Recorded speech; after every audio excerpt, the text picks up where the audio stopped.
Hey everyone, welcome back to my channel, Art with Ray. I am Ray, and I'm here to bring you a very short tutorial.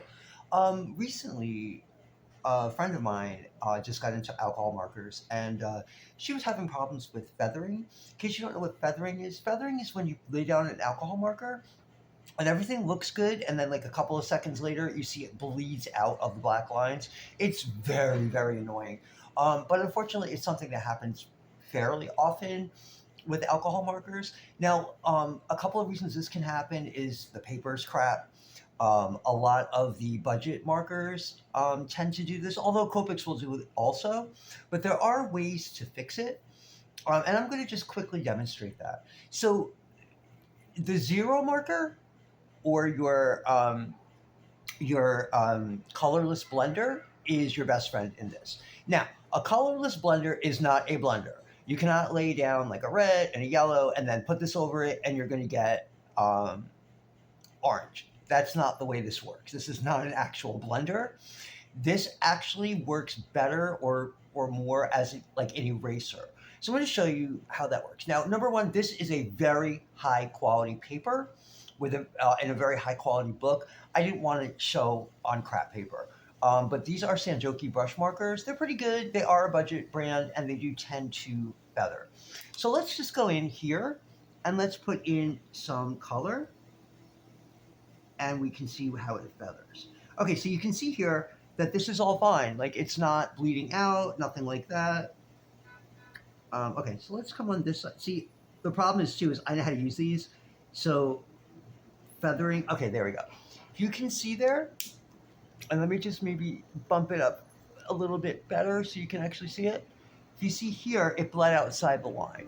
Now, the best way to do this is to let it dry. Okay, so we're going to let it dry for a few seconds.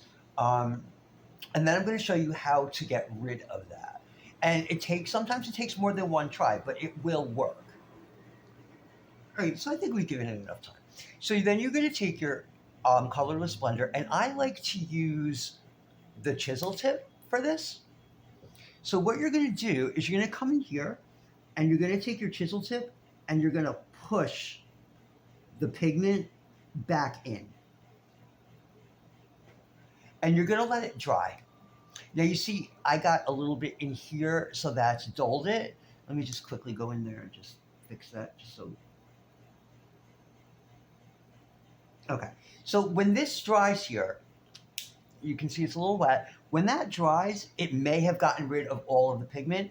We'll know better when it dries. If not, we just do it again. And this should dry in a couple of seconds. It doesn't take that long. But I can see that there's still a little bit of that red, if you can see it, still sticking out. So we're just going to let it dry for a couple of seconds, like I said, and then we're going to do it again.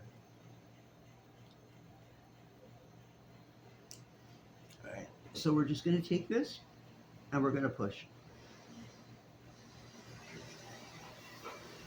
Okay. And we're going to wait. You see, this time I didn't get inside here like I wasn't supposed to. So if you can see, it's almost all gone. Let me just, I'm sorry, I'm going to really zoom in here so you can see it. Okay, that's as much as I can zoom in. It is tiny. So we're just going to let that dry again. And it looks like there might just be the slightest bit left in there. But we are going to get rid of it. Like I said, this isn't perfect, but it does work and it is helpful. All right, let's try it again here.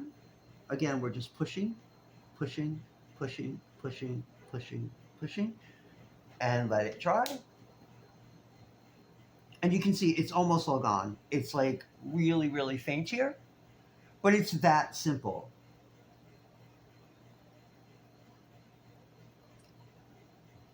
Okay, while we're waiting for that to dry, I can also show you other uses for this.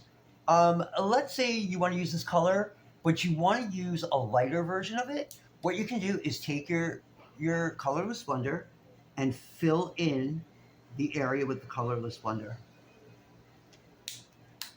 Then when you take your marker and you go over it, you will see that the color is lighter.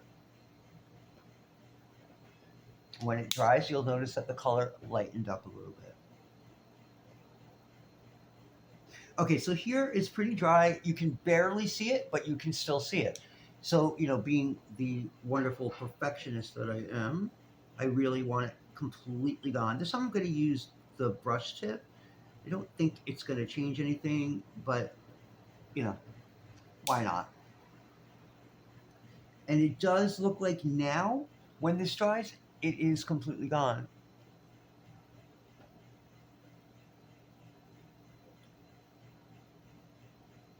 Okay, so another thing you can do with the colorless blender is create gradations from dark to light or light to dark. So let's say you want to do dark to light. So you would take we're just going to use this red. We would take your red, you would take the cap off, you would take your zero or your colorless blender, and what you would do is you would touch the tip of the colorless blender to this. Wait about 5 seconds. 1, 2, 3, 4, 5.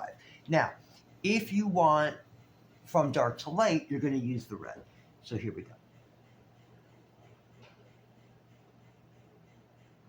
See that? And then it brings it right back to the regular color. See that? Kind of cool. Now, if you want to do the opposite and start it from um, like no color to dark, you would do the same thing. You would touch the tips. 1, 2, 3, 4, 5. And this time you would take the colorless blender and you would lay it down. So here,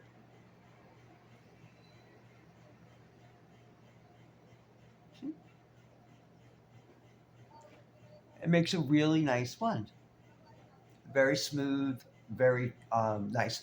And then just to get the color off, you would just rub it until there's no color left, till it's clear.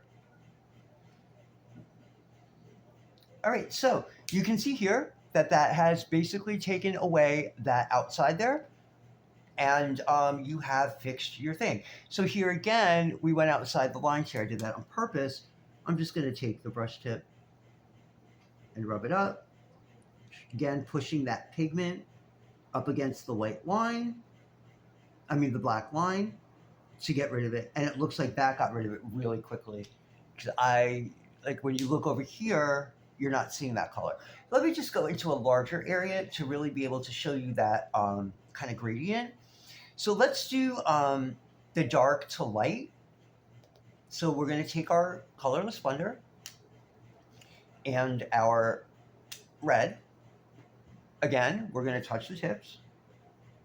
1, 2, 3, 4, 5. And then we'll take our colorless blender and we'll start up here.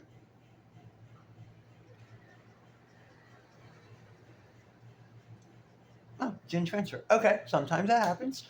We'll do it again. So we are going to touch here.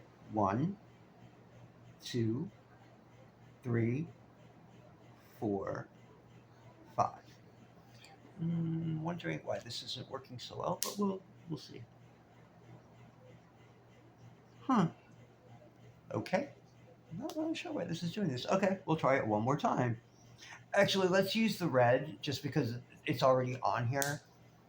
So if we just use this red, you'll see it starts off light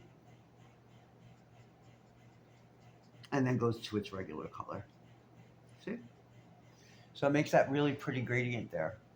Now, I do want to show you how to do it the opposite way. So let's put the colorless blender on the bottom and do it from the top here. So 1, 2, 3, 4, 5. Okay, that should work now. So now we'll take our colorless blender and it will start off dark and we'll go to light.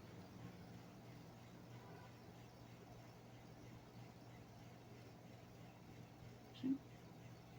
And you've got a really pretty gradient from dark to light that you did absolutely nothing to achieve. Again, just rub this on until it runs clear. It cleans itself and you're set. I hope that this very short tutorial was helpful to you. If you have any questions, just hit me up in the comment section. And I hope everyone's having a great day or night whenever you're watching this. And as always, happy coloring.